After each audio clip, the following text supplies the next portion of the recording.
వ్యవసాయం అంటే నష్టాలమయం కాదు.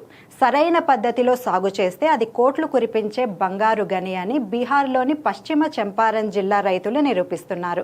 ప్రస్తుతం జపనీస్ రెడ్ డైమండ్ అనే ప్రత్యేక జామ రకం దేశవ్యాప్తంగా సాగుదారుల దృష్టిని ఆకర్షిస్తోంది.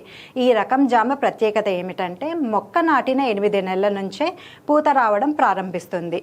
ఒక ఎకరంలో సుమారు 400 మొక్కలు నాటితే 2వ ఏడాది నుండి ఒక్కో మొక్క కనీసం 12 కిలోల దిగుబడిని ఇస్తుంది. 3వ ఏడాదికి వచ్చేసరికి ఒక్కో చెట్టు నుండి 35 నుండి 40 కిలోల వరకు పండ్లు వస్తాయి. ఒక ఎకరం తోట ద్వారా ఏడాదికి సుమారు 10 టన్నులకు పైగా దిగుబడి సాధించడం ఇక్కడ విశేషం.